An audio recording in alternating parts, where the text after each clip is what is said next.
Oh, cool. Hi guys, we can get started. Thanks for your patience. We just had a couple technical difficulties with slides and computers and stuff. But welcome back to Hackschool. Today we have two new presenters, Sebastian and Lavender. And yeah, hopefully give them your full attention. Yes. So welcome to the second entry of Hackschool. Today we're going to talk about JavaScript. My name is Sebastian. Lavender. Yes. So please fill out this sign-in form, just so we know that you've been here. I'll give you like 30 seconds to scan the code. If you were here last week, it's the same checking form that was in the Discord last week as well. Yeah. Okay, cool. And here's the link to the slides if you want to follow along. I'll give you 10 more seconds. And this should also be in the Discord. Yeah. If anybody has any trouble accessing it, let's. Okay, so last week you all learned about HTML and CSS. Hopefully you've had some time to experience with that. And this week we're going to talk about JavaScript. So from what you built last week, something is like clearly missing, right? You're able to build like a static web page with information, but nothing is dynamic. It's almost like a Word document, right? And to fix this and make your website dynamic, we need JavaScript, which is like the brain of the human body. So what exactly is JavaScript? JavaScript is an object-oriented programming language. It makes our web pages interactive. So this makes it so that we're able to add like lots of functionality, like buttons, like sign-in forms, animations, just to name a few. There's like endless possibilities here. So for example, on the left here, or your right, you can see like a sign-in form and like a toggle. And JavaScript would be needed to like build both of those. So let's get into the JavaScript syntax. We have to like store data in JavaScript, we use variables. And to declare them, there are two main keywords. You use either let if you want to be able to modify the value later, or const for like a constant value. You might also encounter something called var, which is like almost like the old let. But like in modern JavaScript, you wouldn't really use var anymore. Also, just so you know, you do not need to declare the data type in JavaScript. So you would just, for example, write let x equals 5. You don't need to write like int let, for example, like you would in C or other languages. Um, we also have a few different data types in JavaScript. These aren't all of them. These are like the most relevant ones. We have Boolean, which would just be true or false. We have numbers, and numbers in JavaScript would include both like integers and like floating point values, but they're combined into one type. We also have strings, which is like your standard text. Arrays, which is like a list. Objects, which would be like dictionaries. And if you don't know what that is, we'll get to it later, but it's basically like a collection of key and value pairs. We also have two slightly more interesting ones, which are null and undefined. Null is like when you specifically give a variable that is like nothing, kind of. So you can think of it as 0, but it's like explicitly nothing. Well, undefined is when you just like you don't even give your variable a value. I'll have a few examples here. So the top one, like let x equals true, that would be a Boolean type. Let year equals 2025 would be a number. Let name equals Peter would be a string. And this one const states with like a few different like state codes. That will be an array. The next one, const dining hall, would be an object, specifically a dictionary. While the two bottom ones, this one is like specifically declaring null as a value, so the variable is like explicitly like nothing. While the bottom one is undefined because we haven't given it anything. in JavaScript, we also have a lot of operators. There are more types than arithmetic and comparison operators, but those are the two like relevant ones we're gonna go over to today. So arithmetic operators will be used mainly in math. So you have your typical like addition, like subtraction, multiplication, division. Double star would be exponent, and the percentage sign would be modulo. You're also able to do to use a plus when you're like using strings. So you could, for example, do hello plus lavender to include like combine the two strings into one string, which is quite convenient. And for comparison operators, these will be used in conditionals. If you're not sure what that is yet, we'll go over that as well. But we basically have these operators. This one would be like equals. This would be not equals. This would be less than, greater than, less than or equal, and greater than or equal. We'll get more into this later. So here are some examples of these operators in use. It's very simple syntax. For example, the birth year one is just like 2025 minus 20 would be 2005, of course. Also have like a division example, an exponent example. Here I'm using some comparison operators. So for example, here I'm assigning like y equals 5. And then I'm doing like a comparison here that like, okay, is 5 less than 8? And of course that is true, so true will be assigned as a Boolean value to the result variable. Same here, I'm assigning like LA to city and then comparing, okay, is city the same as SF? No, is LA the same as SF? This is of course false, so the Boolean value false would be assigned to this variable. Now getting into conditionals. If you don't know what that is, it's basically when you choose a path based on a condition. And to give just like a real life example of this, I have this like graphic here. For example, do you have a license? If that is true, you would go and drive yourself, right? If it isn't true, you would need to call an Uber. And the same goes for kind of the same in JavaScript. So if like the condition is fulfilled, one specific block of code will be executed. And if it's not fulfilled, some different block would be executed. I have some examples of this here. This is the syntax. So you will have to, like the first line would always be like if, and then some condition. And if that condition is true, you would execute the code inside this block. If it's not true, it will go to the next one, which would be, in this case, else if. You would have like a different condition. And you're able to add as many else if as you would want. And the last one is just else, which is like for all the other scenarios. So for example, if we have like an age variable, right? And let's say your age is 70, it would first check this condition like, okay, is your age less than 18? No, it's not. Then we go here. Is your age less than 65? No, it's not. So like neither of these blocks of code will be executed.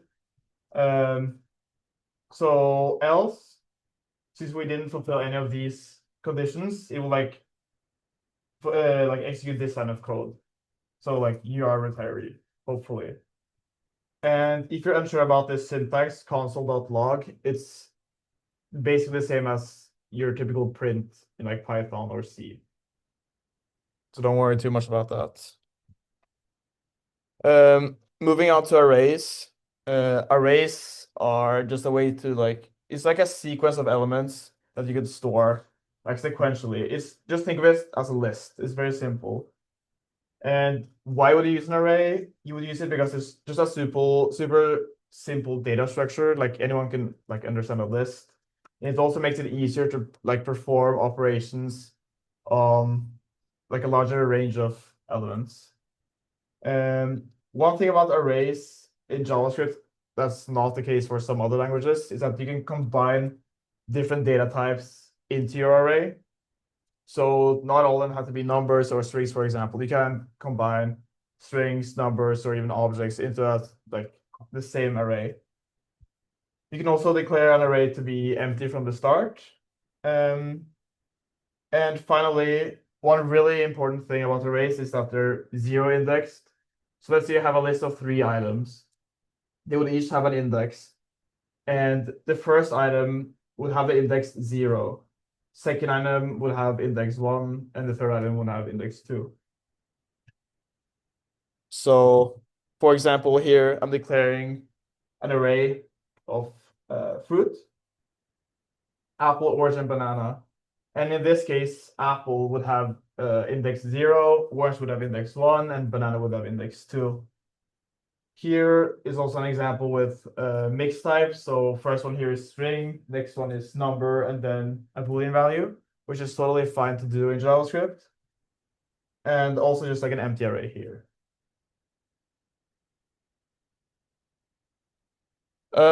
That you know how to like declare an array, you might want to do some interactions with your array, right? Maybe add some elements, maybe remove elements, access their index. And the syntax for that is very, very simple. If you want to add an element to the end of your array, you would just like put your like array variable dot push with like the extra element you want to add in the parentheses. So here, if you remember on the previous slide, our array was apple, orange, and banana. And after like fruits push lemon, lemon would just be added to the end. So it's quite simple. If you want to remove the last element, you would use fruits.pop, which would remove the final element. So now we're back to apple, orange, and banana. To get the length of the array, you would just do fruits.length, which just returns the number of elements. And if you want the index, you can use this syntax, index of, and kind of just almost like look up an element. So this would return index 1 because it's 0 indexed. Loops. So if you don't know what loops are, it's basically a way for us as programmers to repeat execution of like a specific code block until a condition is met. And there are multiple types of loops in JavaScript. Main ones are a for loop where you kind of set like a certain number of iterations and the loop will kind of go through those. So let's say you choose like before the loop starts, like, okay, I'm gonna have 10 iterations. It's gonna loop through 10 times.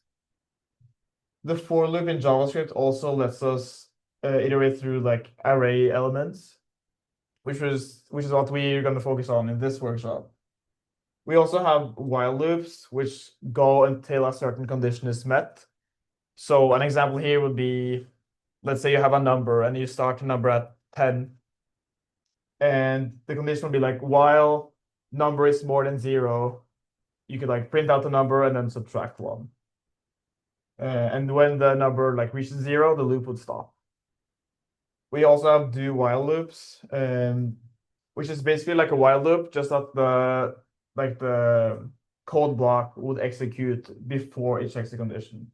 Don't worry too much about this right now. We're going to focus on the specific array loops. So if you remember our fruits array, now we're going to like loop through that array and print out every single fruit. There are a few different like things you need to know about the loop syntax. So here is where you can declare like the variable from the array. So for const fruit of fruits, that would mean like for every single like fruit element. And here I'll then like print out that fruits. On the other side here, you would have the array you're looping through. And in the middle here, you would have like the loop body, where you can then like print out something, or you can do some completely different action. So it's quite flexible. We also have objects, which is the data type I mentioned at the start. It's a way to store like key value pairs, which I'm going to like show an example of. But just like an example would be a person, right? Like what kind of information would we want to have about a person, like a typical person. Any like suggestions? Yes, that's great. Name, something else, maybe age. So here is an object with for like a person with both their name and their age. And the syntax here is also quite simple. The like the name you give on the left side would be the keys, and you just like split the keys and the values with like a semicolon. So on the right side you would have the values. Also each like thing is called like the whole line is called a property. So this is a property and this is a property. So like this specific object would have two properties. And now that we know how to like make an object, you might want to like access them and modify them. And to do that, we use something called dot notation. You basically put a dot between the object variable and the key, and then just treat it as normal variable. So for example, here, if you want to get the name from the person object into like a separate variable, you would just do person dot name. And then you could print out the name, which would like print out Mark. Or if you want to like change the value of the property, you could like directly access it like this, like person.age, and then update the age to 40, for example. We also have functions in JavaScript. Functions would be used to perform like a range of actions at once. And they can take like, both inputs and they can return a value. They can also take no inputs and return no value. And the good thing about functions is that it makes our code like way more reusable and maintainable as well. You'll see why here. So here I'm declaring a function add, which basically just adds two numbers together. The main keyword here to like declare a function is just function, so it's quite simple. And in here you would have the arguments you pass to the function. And once you've passed the arguments to the function, you can basically use them however you want. This is how you would actually use your function. You would put the function name and then give two arguments to that function. So in this case, 3 would like be passed into A and 5 would be passed into B. They would then be added together to 8, and the value 8 will then be returned into sum. And then you could like print out the value or whatever you want. Here's another function example. Basically just a greeting where you would pass in a name and have like a greeting printed out to the console. So as you can see, it makes it like way easier. For example, if I want to change the name to, for example, Jeff, instead of like having to go in here and changing the name like in the specific line of code, I would just pass Jeff straight into the function, which makes things a lot easier and more reusable. Okay, great. So now that Sebastian has covered all of like the basic syntax, we're going to talk a bit more about how JavaScript relates to web development. So how many of you guys came to the last meeting where they just talked about HTML and CSS? Okay, so like a little bit of you. Okay, so a quick rundown of HTML and CSS. HTML, if you go back to the very first slide, it's kind of like the skeleton of the page. So think of it as the structure. So this is where all your content is. CSS is going to be like the stylization of it, so making it pretty. So just for those of you who weren't here last week, we're going to be talking a bit about HTML and CSS, so you have a high level overview of what each of those is. But we're going to focus mainly on JavaScript. So we're going to talk about the document object model, or the DOM, next. So what exactly is the DOM? So like I said, the DOM stands for the document object model, and you can kind of think of it like a tree, and this tree represents the structure of a web page. So it kind of maps out the web page for you, and I'll show you guys an example of what that looks like. So it would look a little bit something like this. So every single element in your HTML would be reflected in a node in the DOM. So if this is the DOM right here, each of these like squares would be considered a node, and each of these is like corresponding to a certain element. And you'll also notice that the way that you nest it in HTML, it's also reflected in the tree. So to clarify a bit on what that means, here's like a good example. This is like our HTML code. I hope you guys can see that. But as you can see, like the top level, so the very outer, I guess, element would be HTML, right? So if you notice on the tree, it's like at the very top. And then in the HTML, it splits into the head and the body. So then on the tree, you'll see that reflected. They're on the same level. And then within each of them, whatever elements are nested inside that, it gets nested inside the tree. Does that make sense to you guys? Okay, so why do we care about the DOM? Like, what does it have to do with anything? So the DOM allows JavaScript to interact with the web page. So like Sebastian mentioned earlier, JavaScript is what allows for the website to be dynamic. Without JavaScript, when a user interacts with it, the page just stays the same. So that's what a static website would be called. So some examples of being able to interact with the page are things like adding and removing elements, changing the text or the styles, but most importantly, it lets you respond to user actions. And I'll show you guys a couple of examples of what that would look like. Okay, so the DOM in action. So I'll give you guys a super quick, like brief example. So let's say we have a red button here. And right now it's just a red button and the text says I'm a red button, okay? So let's say we want to change this text, but when a user interacts with it, how would we do that? We would do that with the DOM. So here's a little brief like syntax that we'll be using. This is how you're going to take the element from that HTML page. So you guys said not all of you were here last week, right? Okay, so basically, in HTML, you have different elements and you can kind of like tag these elements, and some of these tags are like IDs. So you're kind of just giving it some sort of way for you to like retrieve that element specifically. So for example, if we wanted to get that button, we can retrieve it by calling our document, which is like our HTML document. And then we would use the line get element by ID. We would pass in the type of element we want. So in this case, we're referring to it by the ID, and our ID of our element was the button. So we'll put that in those parentheses.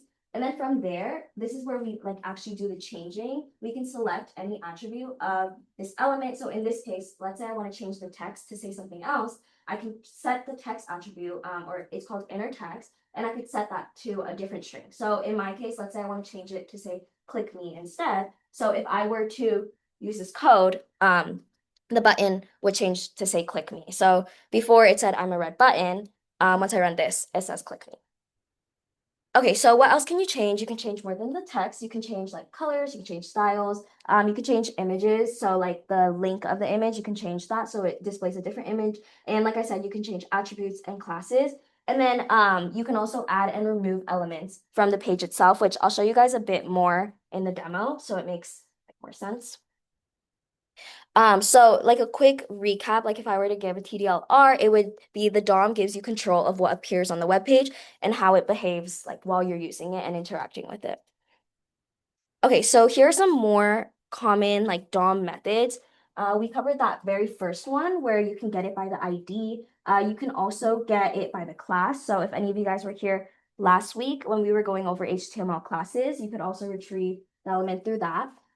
There's a really good one called query selector, and what it will do is you can find the first match of a certain type of element. If you use query selector all, it will get all the matches of the type of element. And then just to reiterate, all of these methods are just ways that you can like pull from the HTML, and you can pull certain elements that you can change and interact with. Down here are a couple of ways that we can add elements. So we can create a new element. So if I wanted to create an element that's a div, I can say create element div, and it'll create a new div element in the DOM. And then parent.append child, it's just a way for me to kind of nest something within something else. So if you guys remember earlier in that tree, I mentioned how things that are nested within each other, like elements that are nested within an outer element, they get sort of added on as children. So that's what append child would refer to. Here are some different attributes that you could change. So at the top, we covered changing the text. You can also change the HTML as well. You can set attributes, you can get attributes. and remove attributes. And these were covered a bit more in depth, I'm sure, at last week's meeting, but just think of these as different like tags that go with your element. And then you can also add and remove different classes and amongst many more things. So back to our button, if we wanted to change it some more, let's say we want to change the color this time, what I can do is I can hold the button out, right? So if we use our syntax from earlier where we're getting the element by the ID, we want to get the button. And then earlier, if you guys remember how Sebastian said you can like declare a variable, we can store that in a variable called button. And then that way, if we want to do anything on this button, we could just call the button, we can call the attribute. So in this case, we want to change the background color, or we want to change the style, and then we want to change the background color within that, and we can set it to something else. So just reading this, does anybody have an idea of what this would do if we were to run it? Guesses, raise your hand. Yeah. Yes, perfect. So the button would become green. Okay, yeah, so you might be thinking, okay, you're changing the text, you're changing the color, like what does this have to do with JavaScript? Can't you just do this through HTML alone or CSS alone? Which is true, you can. So what differentiates it is we can change things based on when the user interacts with it, which brings me to my next topic, which is event listeners. So what is an event listener? An event listener basically lets your code respond to different types of user actions. These can include things like clicking, so like typing different keys, maybe like pressing down on your mouse, scrolling, things like that. And it'll essentially listen, right? Like the name suggests, it'll listen for events and it runs a callback function. So you could think of a callback function as just the function it runs when that event happens. So it's sort of like triggering the function. So some example actions that I mentioned, so clicking a button, typing an input, moving the mouse, and over here, if you guys like, use YouTube, I'm sure if you like something, that would be an example of user interaction, right? Like liking something, adding to cart, like these are different types of user interactions. Okay, so here's the basic syntax of an event listener. So similar to the element, you want to first get that element. Then what we can do is we can use syntax add event listener. And then from here, we have two parameters. So the first one is the event. So this specifies what type of event. So I'll give you guys some more example of what different types of events can happen. But for example, let's say you want to click it, then you would put that in the event. For the callback function there, you would put the function. So this is what you want to happen when the event is triggered. And I'll give you guys an example in the next slide. So that would look a little something like this. So in this scenario, my element is that button, right, that we mentioned. I added an event listener. I set the event to click, and this would be my callback function is like this right here. Does anybody, well, I'm sure it's kind of obvious, like if you were to click the button, it would just give you alert that the button was clicked. So that's an example of an event listener. It'll wait till you click the button and then something will happen. So whatever's in the callback function, in this case, we're gonna alert that the button was clicked is going to happen. Okay, so here are some more event types. There's clicking, there's also mouse over. So think of that when you hover over an element. There's key down. This is like when you press a key. Submit. So if you're working with forms and you press the submit button, that could be an example of an event. And then input. So if, again, like let's say you have a form and you're collecting like what's typed inside the input, you can set events to when the input gets changed. Okay, so sometimes you want to stop listening for events. You can use remove event listener. And just one note, if you want to remove an event listener, you'll have to reference the same function. So what that means here is you could see initially I added the event listener and it was great. If I want to remove it, I'm also going to have to use that same function name to remove that specific event listener. Okay, so does that make sense to everybody? Like all the event listener things, or does anybody have any specific questions? Okay, no. Okay, so okay. So let's revisit our button. Let's say this time we want it to change to the color blue when it's clicked. Does anybody want to take a stab at this and maybe like a high level overview of what the syntax for that would be? Okay, yeah, go for it. Well, first you want to like get the button from the DOM, so you have like a document.get element by ID and then the ID of the button. And then what would happen? Then you register a callback, Okay, yeah. and in the callback you change like you change the I guess you could add a class maybe if it's in the CSS. Like depending, or you could add an attribute since it's blue. Yeah, that was perfect. So for anybody who wasn't able to hear that, basically he said first you would take the button using the get element by ID, and then within the callback function, you could either change the class or you could select the attribute and change that. And both ways are right. So that was great. Oh yeah. So basically what he said, this would just be the syntactic version of that, and you're just changing the color to blue. Okay. So now, if I were to run this code, originally it's green, and then it would just turn into blue. Okay, so next I'm gonna do a quick demo, kind of showing this more like in an actual example. If you guys want to follow along, this should link to a GitHub repo that you can clone or fork and clone. And I'm gonna be doing this on here. Wait, Sebastian, come here really quick. How do I get to your terminal?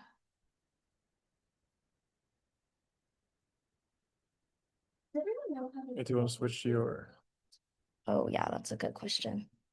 How can I run this? But we can just switch. Really? No, the recording. I sent the link. It's out in 10 minutes anyways. Wait, so I don't get it. I have to do it again. Go to Messenger. I don't have Messenger in here. Bro, And basically, send it to yourself. so you're gonna put any other. This So wait, the meeting isn't like go out anyways. this? Yeah. Just copy it. Just like this thing. And what you can do is you. No, I don't think my thing does that. My thing is like Or this. There it is. oh. Okay, Lavender, so Lavender last week was different, like you can really different than them, so you like open a new folder, so this means that you can get the. Share my screen. Yeah, okay, I did it first. And you can do it. Wait, I need to record. Stop share. Wait, do I record? No, I'm recording. Do I also have to record? I don't think so. No, it's recording. It says 6 minutes. Wait, it says 6 minutes. Actually, Is mine even sharing? And then which one do you? it is. GIT, HD, space, and wait, you see. There, perfect. Oh, okay, so, this guy don't have IGN installed, that's fine, it's just like a really, like, it's right out of it. There's probably like, a year, but anyways, you can install it, and just Googling, install. Yeah. Yeah. She texted me to be like. Yeah, it was like, it's not, and I'm like, yeah, and then I'll just see it, and said, like, you should be in that way, and I just think, and I'll open a new folder. Wait, she does? Yeah, okay. I mean, I don't know how much. Okay, so. I know Hannah's helping. So should I just go? Okay. That's your board. Oh, you should be able to do. I don't want to talk over. So, Meetings of like. Wait, it's about to like end. Okay, I'm gonna zoom in.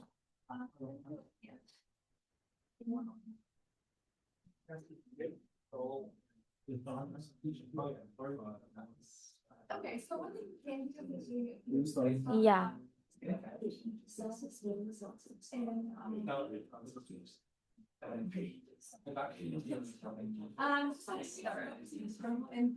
want to start? Oh, you can do it.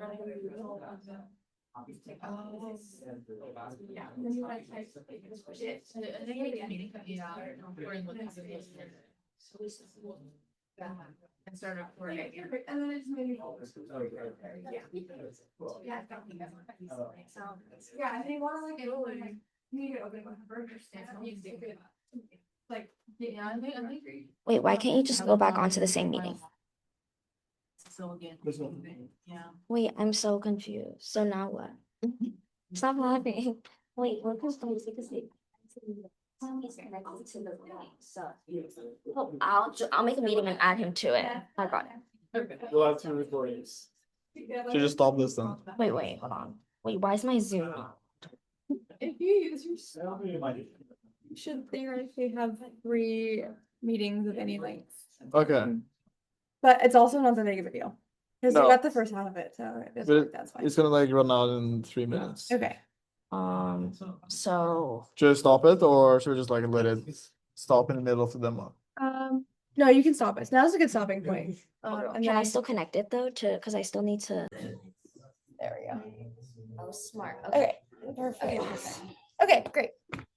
Okay. Is everybody who wanted to able to phone in?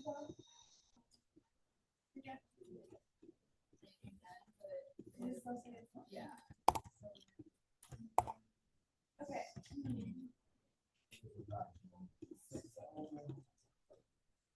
Okay, is everybody ready? Can everybody see this? Oh, it's kind of like dark, or it's like light in here. I know you can Wait, yeah, I can even see. You can turn on the lights. Okay. And then maybe just put on light mode too. Oh, light mode, yeah.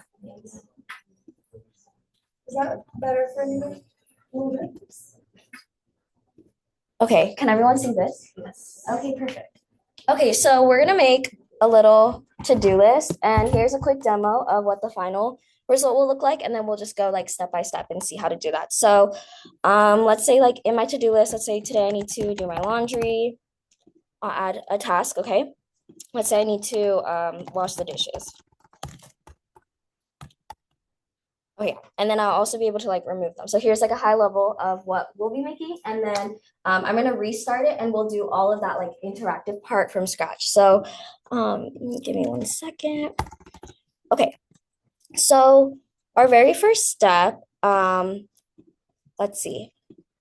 Does anybody have an idea of what like the first step might be? Like if not, it's okay, like I'll tell you guys. But, like based on this, like where do you guys think we should start?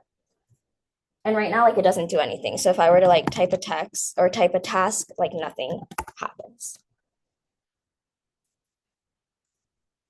Okay, wait, that was like kind of hard. So, okay, basically our first task is, if you guys remember, we're gonna want to grab elements from the page, right? Does anybody have an idea of like which elements would we be interacting with? And you could just like point it out or like say it out loud. Yeah, go for it. Yeah, those are, yeah, really important. So if you guys didn't hear, he said the button and what you type in the box. That is essentially the answer. And then another thing is also, this part is a little bit tricky. When you add a text, it gets like rendered down here. So we're gonna want a way to like grab this part of the page too. And I'll explain a bit more what that means, but that was good. So we're gonna want to grab, what's it called? We're gonna want to grab the box and the button. So what we can do is basically I already had the code done. I'm just gonna comment it out as we go for the sake of time. And I'm also gonna speed this up a little bit because I see we're running low on time. But if you guys can see this here, basically I grabbed all those different elements, right? And I used that syntax that we were talking about earlier, document get element by ID. So if we go to our HTML file, this is the area where like we rendered, oh, you can't see, where we rendered these different components. So for the input box, we gave it an ID of task input. For the button, we gave it an ID of add button. So if I want to grab those from my JavaScript, I can just get those elements through their IDs. So I'm just gonna go ahead and render this part. Okay, so now that we have like all of our different elements that we're going to want to interact with, does anybody, I mean, it's kind of up there on the screen. Does anybody have an idea of what might come next? It's okay. Okay, so basically what we want to do, so we have all our elements, but we still aren't really doing anything with them. I think a pretty big important component is being able to like know when we've clicked this button, right? And if you guys remember event listeners, this would be a perfect scenario for that. We want to be able to trigger something to happen when we press this button. So let's use an event listener. And what we can do is, if you guys remember the syntax, we have our element here, which is add button. We can add an event listener to it. And remember, our event is going to be click because we want something to happen when we click the button. And then we'll have a callback function. For the first step, we're just going to use a very basic callback function, and we're just going to run a quick alert. So now if I were to click the add button, I would get an alert. So that is like an event clicker or an event listener in real time. Something happens when you trigger an event. And in this case, it's when I click the button, I get an alert, which is great. Okay, next, now we want to find a way to actually add this to the task list, right? Like we don't want it to alert it. We want some way to render it down here. Does anybody want to take a stab at how we would go about doing that? Form. Yeah, go for it.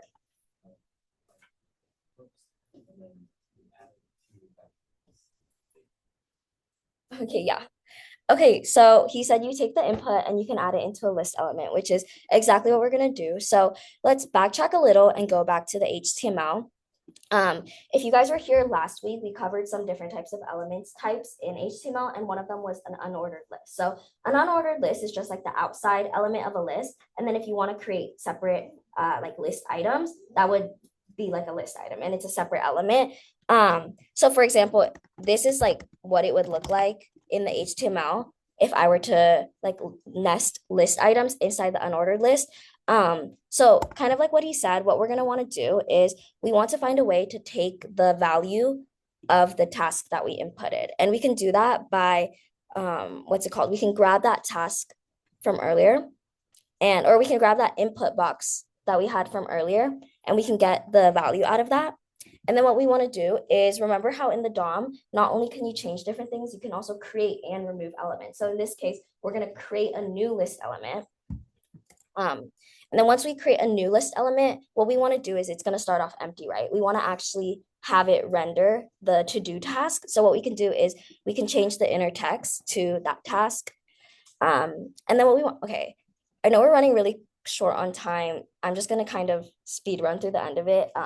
But so after we add that text to the task, we want to append that onto the actual list itself so that it pops up down here in this area.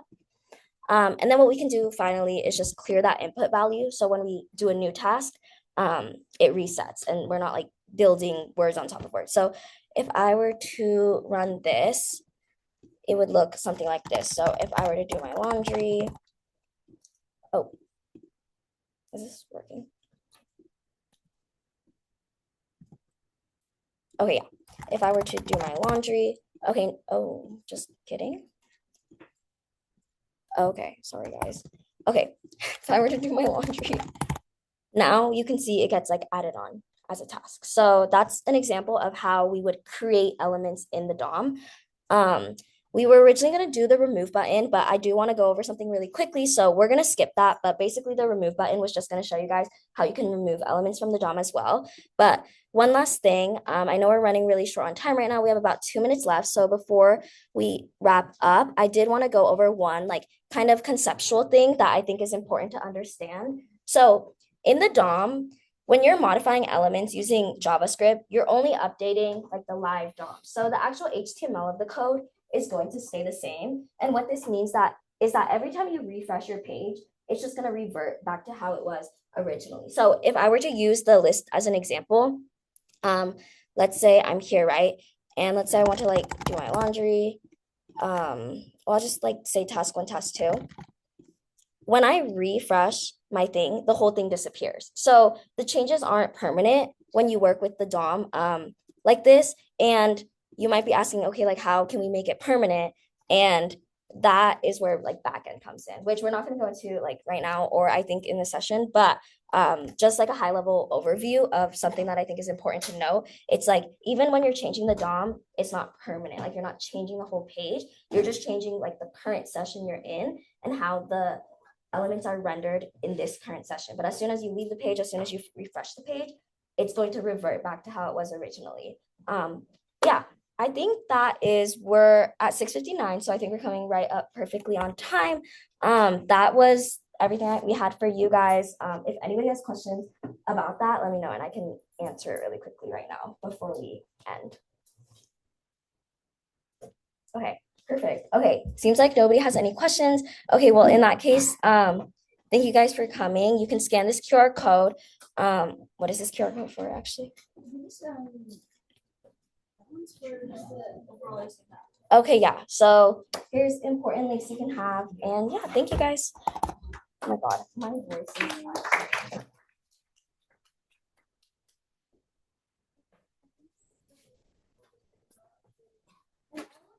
Course material that we have throughout the quarter is going to be posted on the slides, which are going to be sent out of the Discord.